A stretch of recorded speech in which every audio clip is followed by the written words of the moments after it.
That's just a little introduction piece. We do a lot of singing in our language program, a lot of singing. But with the singing that we do in our program, our kids don't just sing. They have to be speaking the language before they sing. They have to introduce themselves and they have to introduce the songs that they're going to be doing. So in our program, in our immersion program, we have a lot of singing. So while people are just coming back in and going back to sit down, I'll just do one little short song. And the song that I'm going to do, it's called Skana. And I know there's some of our Haudenosaunee people in here, they're probably familiar with this song. So if they know it, they can help me sing it. But the song was written by a really good friend of mine. Her name is Bear Fox. And she actually just won artist debut at the NAMMYs. And I'm really glad to say that I've been able to work with somebody like her, and her and I do a lot of music together. She doesn't have the language, so I help with that part. And this is one of the songs that she wrote, and it's called Skana, peace, and it just talks about our ways as Haudenosaunee people, peace, power, righteousness, and to have a good mind, and for the language to continue on into the generations, and not to let our tree of peace fall, because in our belief system, that if the tree of peace ever falls to the ground, that means we're done as a Haudenosaunee Confederacy. We'll no longer have our languages and we may have our songs and we may have our dances, but if we don't have anyone to carry on our languages in our ceremonial practices and in our home, and then we really don't have anything left. So I'll do this one song.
In our social songs that we do, usually we always use the water drum and the rattle.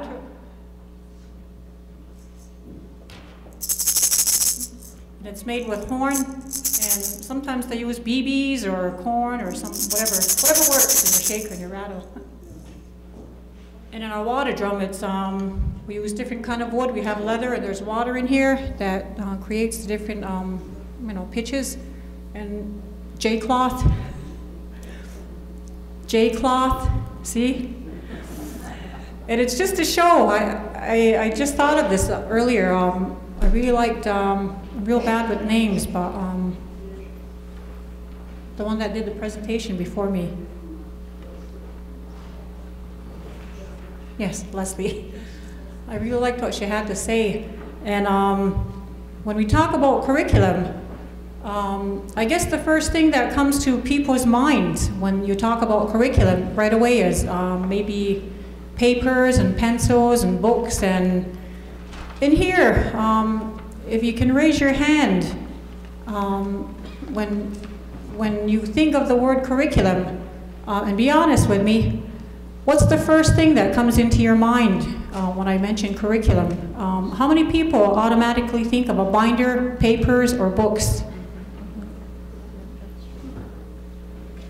Wait, I can't see it. Okay. Because curriculum isn't always that. Sometimes we have to make do with our environment. And one little story I'd like to share is in our immersion program, we teach a lot of our language, but what we strive to do in our program is that we give them the language that we have, and we really try hard to create a forum for our students to go out and use that language that we've taught them, because unless we use the language, what's the point if we're just speaking in the classroom or in the school? So we give them a lot of language, and we take them to different forums. We actually take them to longhouse ceremonies. We teach them basic ceremonial language in our program. So we take them to ceremonies where they can practice on what they've learned. We took them to, it was like a Indian village, they call it. We took them to an Indian village. It had a longhouse. It looked like a real Indian village, I guess. And we didn't have any papers with us. We didn't have any books. We didn't have any of that stuff. Our curriculum was our environment that day.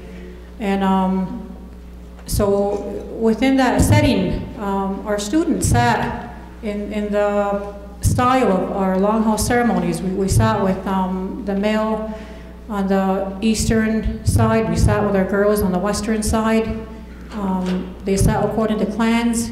And we were at this site, and it was outside, a lot of it, and some of it was, we did it inside the longhouse, but they sat in that fashion. And they sang, they spoke, and they sang. And we didn't have any papers, and we didn't have any books, we didn't have anything. We just had given them the language, and then we put them in an environment, and they used that language. So sometimes I think that we need to maybe change our attitude a little bit on what curriculum really is.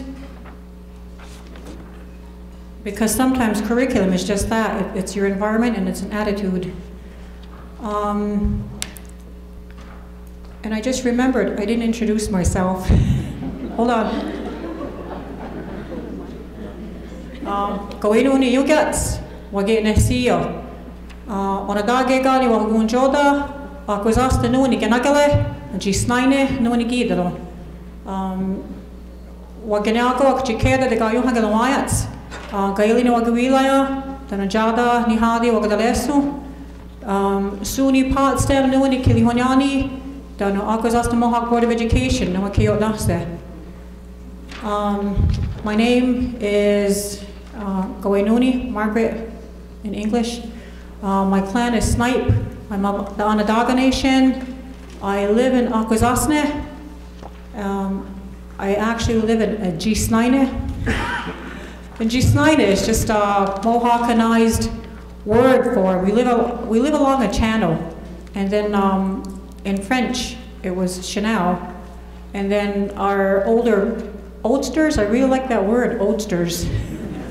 They Mohawkanized it to it wasn't like the channel anymore. It became Gisnaine. So that's where I live. I live along the channel. And I have 4 children, 3 of them are fluent in the language. I have 7 grandchildren, and 4 of them are fluent in the language. And that's their first language. And hold on. I have to read up on what I'm supposed to do here.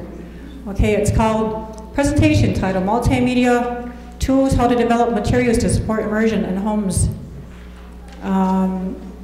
In homes, the school, the workplace, community, podcasts, digital stories, and booklets. And if you look up here, you'll see a lot of, you'll see just some of the stuff that we have. And every piece of resource and tool used for instruction should be with the intention to promote conversational language, to shift from talking at your students to talking to your students. And I'll be sharing a variety of multimedia material to show our students speaking and singing at various levels of fluency. And I have up here some folders too. They're called unit kits. And these unit kits are designed to promote oral language fluency, to engage the students in speaking. And what I really believe in when you're making resource materials is that less is more. And even though we have books, our books are made with the intention to use as a guide or to create dialogue. And if some people are interested later to take a look at some of the resources that we have, that's exactly how our books are made. We don't translate books word for word. We take the meaning, or I take the meaning and I translate it as best as I can and as easy as I can so that students really can grasp the meaning of what is being said in the book. So I guess what I'd really like to do at this point is I'm going to be showing a variety of DVDs of our students actually engaging in different kinds of activities. If I could have, I would have brought our students here and I would have had them show you, but the best that I can do is show you on DVD because I guess I'd like to kind of actually show you what we do. So our first, wait, hold on. What was the first one? Oh, sorry. The first one that we'll be showing is from our Immersion program for the Akwesasne Mohawk Board of Education.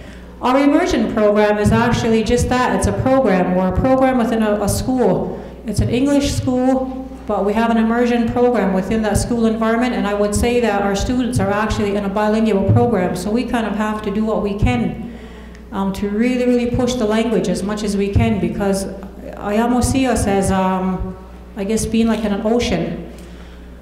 Our immersion program is just that little tiny school of fish, and we're in an ocean, we're in an environment of an English-speaking world, which we really are. So we do our best within that classroom environment to give as much language to our students, and I think, I think you know what I mean when I'm saying talking at your students, because you can stand up there as a teacher and you can talk and talk and talk in your language as much as you can at the students, and the louder you talk and the more you talk doesn't mean that they're going to understand any better or respond to you. You have to role model what you want them to say. So when you're talking to your students, you're going to have to come up with a way to talk to them, but to get them speaking back to you. So the first video that I want to share, it's from our Skawajila program. Skawajila means one family, one nation. And this is the Mohawk language, and it's a grade 1 class. And the one that's going to be doing the facilitating is actually my grandson. He's 7 years old. He's first language speaker of Mohawk. But the other students in the classroom are not. They're in an immersion program. They've been in an immersion program from pre-kindergarten, and now they're at the grade 1 level. And I think you'll notice something kind of special when you watch this. So we'll just watch it for now. Okay.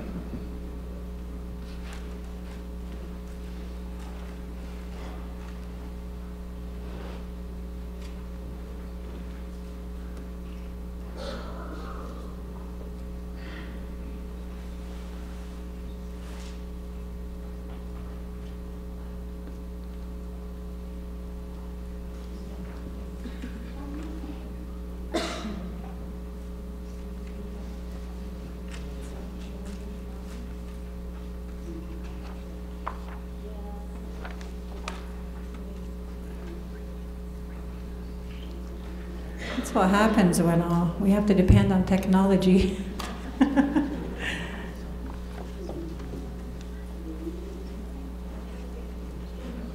Is it reading? That computer wasn't reading the Mohawk language, I guess.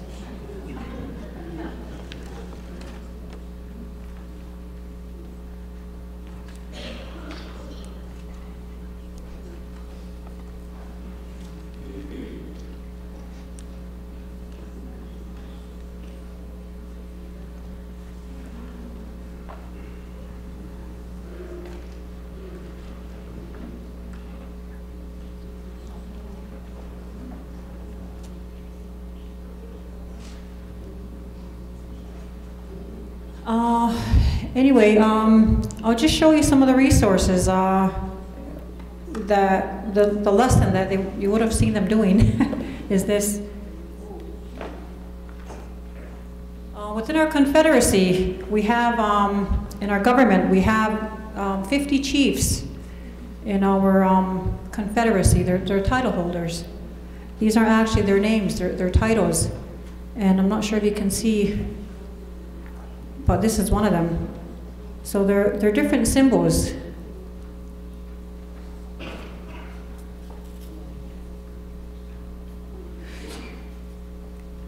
And each symbol represents a chief title holder. So at our level, like we have elementary in our immersion program, we have from pre-kindergarten to grade 4 right now. And I guess in our program, we're not teaching language and culture. We're teaching culture in the language. So this is part of what they learn. And our students are learning how to recite the 50 chiefs, and how that came to be was how we started to teach that was years ago. My husband came in and he substituted in my class. He was in school and I was teaching, so he came and substituted in my class. And at that time, our son at home had these, remember those Pokemon cards? Remember Pokemon? There were like 150 of them. And our son knew every single one of those names. He knew all 150 of them. So when my husband subbed, he said, if they can name 150 Pokemon, I wonder if they could name the 50 chiefs.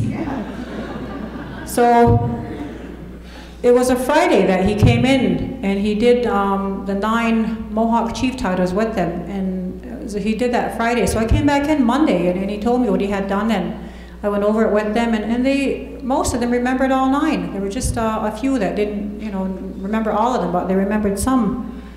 So at that point, because I thought it was a little bit sensitive material, like to teach that, I went to our Mohawk Nation office, and I went to some of our oldsters that hold positions in our longhouse, and I asked them if it was okay, like to teach them this, and they said, yeah, it is okay.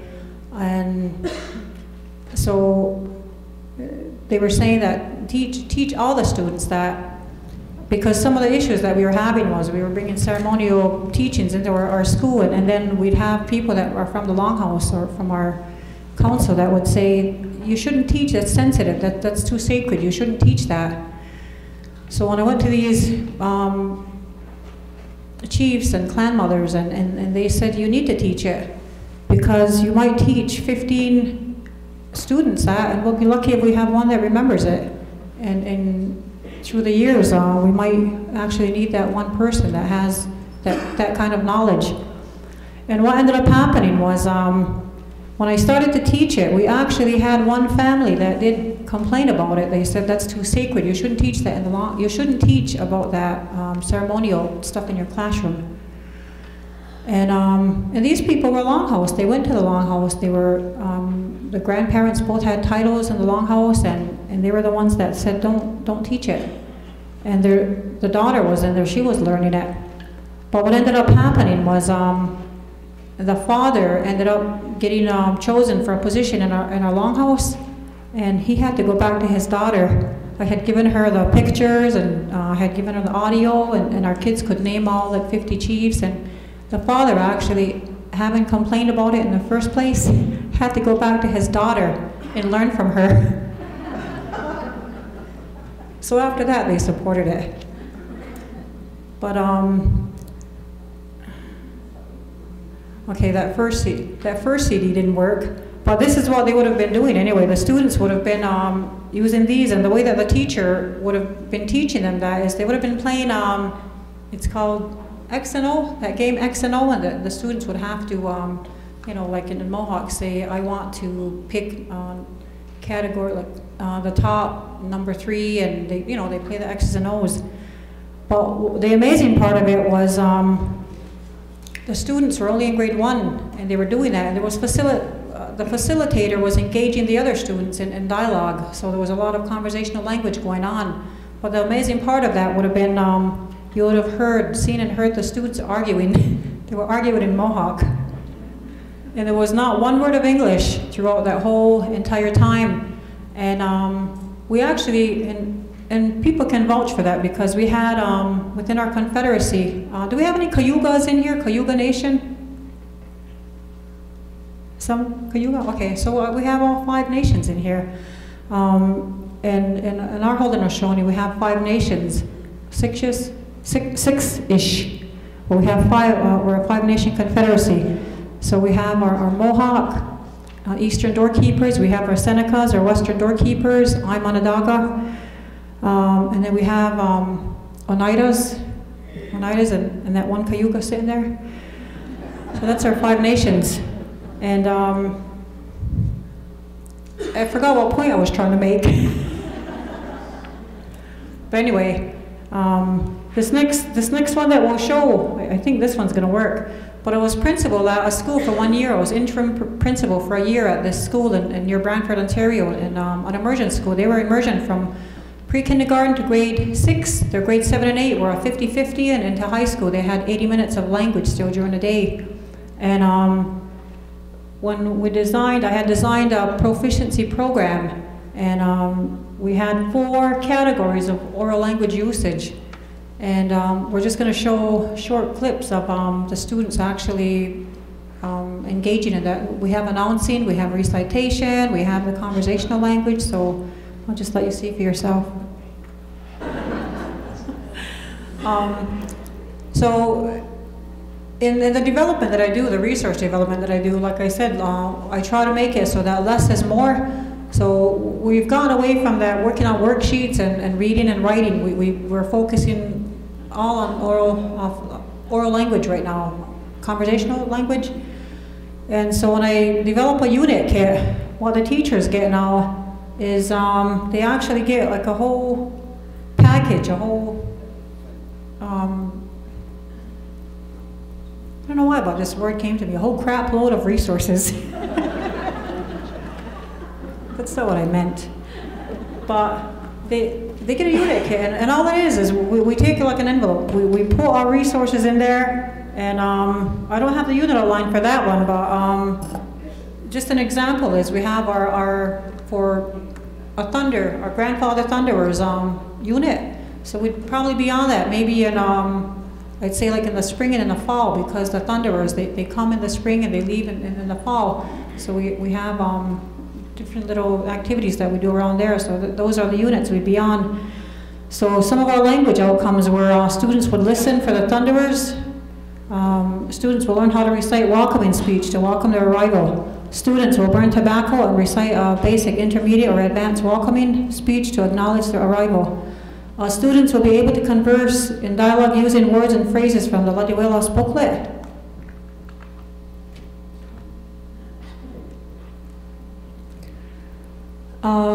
Students will engage in dialogue related to dinosaurs. Dinosaurs are relevant to the Thunderers theme. Students will participate in a mock thunder ceremony and will learn how to recite the welcoming speech to acknowledge them, our grandfather Thunderers. They would learn the song and dance related to the thunder ceremony, and they will participate in a variety of activities that covers the 4 areas of speaking: the recitation, introduction, announcing, and conversation. And some of the key phrases they would have to know are our grandfather thunderers, like Yetisotugo Ladiwelos, the thunder beings. Te Gunuhaladus, we welcome you. What Gunuhaladu, we did welcome you. Yechito Lalago, you are being suppressed and held down. That means they keep these things underneath the ground. Zazawalago, you wiped away. So when the thunderers come, it's a whole renewal. So they bring a lot of the rain, and so the students understand that. And then we go into clothing items related to the rainy season. They'd have to say like, I will wear a raincoat, I'll wear high rubber boots, the water poured into my boots, I'll use an umbrella, I will get wet. I will jump in the puddle, I will go around the puddle, I'll jump over the puddle. And just because this is in our unit outcome, like this is part of our language outcomes, it doesn't mean that that's all the teacher teaches, but at the very least, that teacher that comes into a classroom that may not have that much language, because we have a lot of second language teachers that are in our programs now, and some of them get stuck on how to say certain words and phrases, so a lot of our language, a lot of these unit kits actually help them because the language is right in there.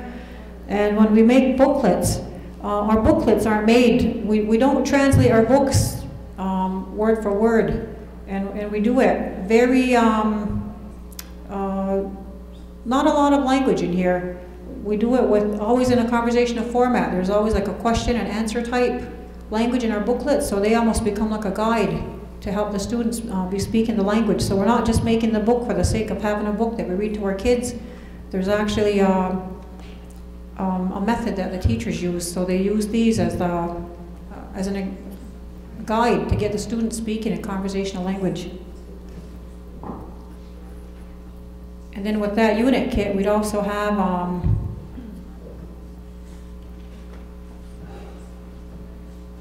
we have a DVD that goes with that too. So a lot of our unit kits have that. We have our whole unit outline, our program outline, our language outcomes. We have our booklets. We have usually we have like a lot of DVDs that we have. We have posters. We have activity cards, flashcards, song posters, all kinds of things in our different unit kits.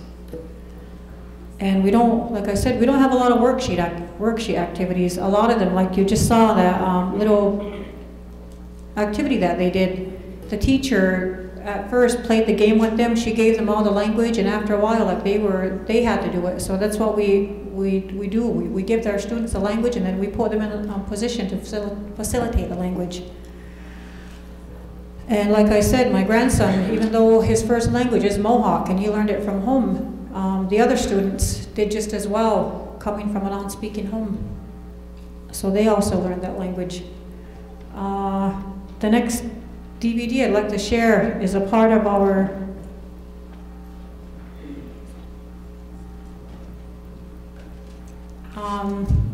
the different resources that we make. Like you just saw that one. We videotaped the students actually doing an activity. So that comes or becomes a resource later on. It goes back into the classroom, and we don't have a lot of resources in our language. So every time we get something like that, it becomes a resource in the classroom. And the kids love to watch it. They love to watch themselves on TV. And then when the younger kids even watch that, they see these older kids as a role model for speaking. And then when I actually show this, I teach university. And I took this to my class, and my class was just really impressed with hearing the little kids speak. And I actually teach that same, I use the same resources that we use in our elementary program. I use that same program to teach in university, and our students are picking it up. They're going to be having a social in November, and my students have to do the entire opening. They're going to have to introduce themselves. They're going to have to sing some songs in the language, and they're going to, they have to host a social. They have to do all the announcing for the songs. So that's what we've been learning, and so they're getting ready for that. And this next video that I'll share with you, how many people here are familiar with I Will Love You Forever book by Robert Munsch?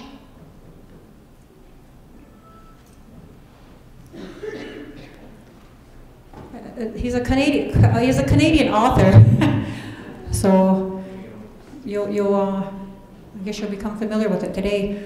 But I actually met the author, and he came to visit our community several times. And that book, I Will Love You Forever, is translated into I don't know how many languages. I think it's in like Russian, German, all kinds of languages, just all kinds of languages from all over the world. And some of the people will change the graphics in the books, and that's what he encouraged our program to do. He said, do it more so it's more relevant to your culture. So we had an artist that redid the graphics all to reflect our own culture. So you'll see a lot of, and what I did from that DVD wasn't just having a DVD. I'll show you some of the resources that go with the actual unit.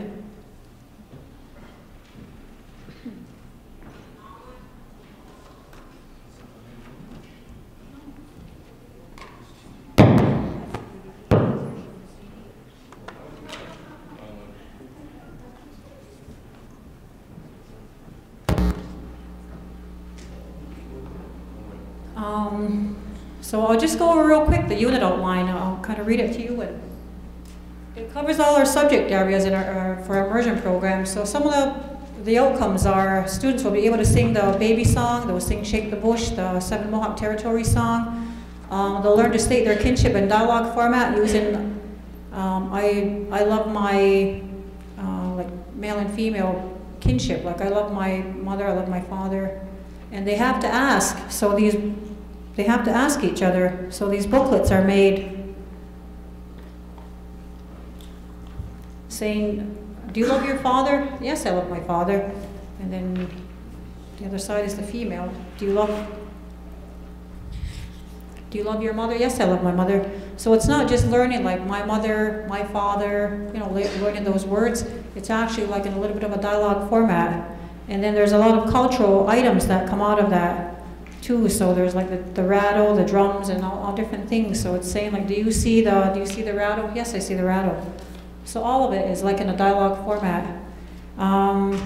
We have, this project is being done, we're doing it in all the 6 nation languages so far. We have it, and the DVD I have is in Mohawk, Seneca, and Cayuga. And currently we're working on the other 3 languages. We already have it translated in Tuscarora. I think they're closer to the Seneca language, and we have it translated in Onondaga. We just don't have it recorded yet. And the Oneidas, we're still waiting on them. Hint, hint. So this is one of the more popular, we've done this for years. Like this was I've done this translation like years ago, but we were always using the original pictures, and now like it's better now that we have it like more to reflect our culture. So this is, yeah, the English Mohawk. We don't use, and the one thing I'd like to stress is in our immersion program, we do not use English translation. We don't use it. And the only reason that we have English in this, the only reason I put English in our program for this one was that I'm not sure how many people in here are familiar with one elder, oldster. His name is Tom Porter. He really loved he loved the project, and he came to me and he asked if he could put it in English too, because he sells this at his gift shop near Mohawk Valley, in Mohawk Valley. And I guess when people would come in to buy it, it was only in the Mohawk version at the time. They'd come in to buy it, so he'd stand there and he would go over it in English and tell them and, you know, explain it to them. And he'd have these ladies there crying and they're wiping their eyes. And so he came and he said, do you think we could do like an English translation with that? So we added that. It's really special because in this program, I'm doing the narration and my daughter is the one that's singing the baby song in there. And then it's Tom Porter that is doing the translation in English, and it's his son that sings the Mohawk version of the song. So we'll just show that. When I started to develop our proficiency program, the reason that I emphasized on that 4 categories of oral language was because what I found in my experience in teaching was always that our students were talked at, and they were not being talked to, which meant there wasn't really a response expected. And through the years, it seemed like when teachers were teaching, this is what I found. Teachers would teach, and like I said, they're being talked at, and there wasn't, a lot of the students that came out of these programs were saying, well, I can read and write, but I can't speak. And I can say a whole bunch of words, but I can't converse with anybody. So we changed our program, and I put it in the 4 categories so that teachers are aware that when you're teaching certain things, some of it is recitation, and we use our ceremonial language, I guess, as our foundation. We have an opening address, which we give thanks to everything in the universe, and that's what our curriculum is based on. We take 10 items from our opening address, and we use that for our curriculum outline, our long-range planning for the whole 10 months of the school year. And our video is going to work now, so you'll get to see that little grade 1 class.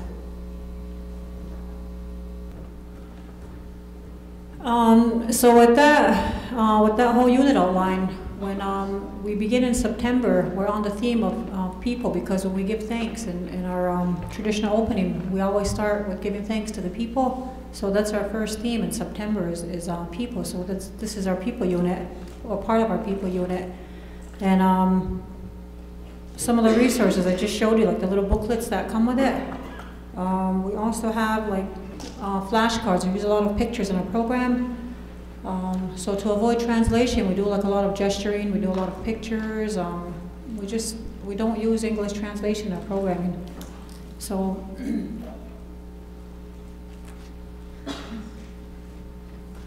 we have a whole set like of flashcards. We have the little like activity cards, and these, the teachers can come up with different ideas on how to use these. One of them was, she did the little XNO game. Some of them they use matching games and whatever activities that the teachers will come up with to use these cards as a teaching to promote language, to promote fluency. And I use this, again, I use this in our university. I use it with our students, and that's all they do. We play games. We play those same kind of games. They play matching games. And the university students are just like the little kids. If they don't win, they argue. This is the book. So within our whole unit here, we have the whole unit outline. We have our book. We have the DVD with a CD narration too.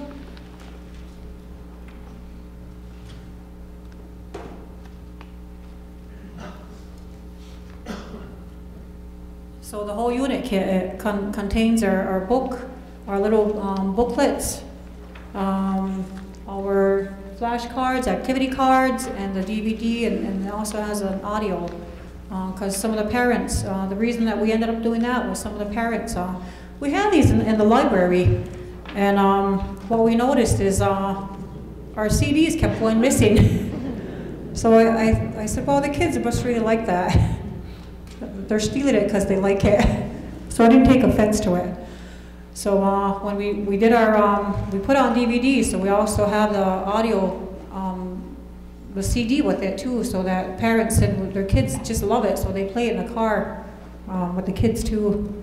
So that's what our unit kits are comprised of. I'm not sure how much time I have. Nobody, okay. I think I have time for questions and answers.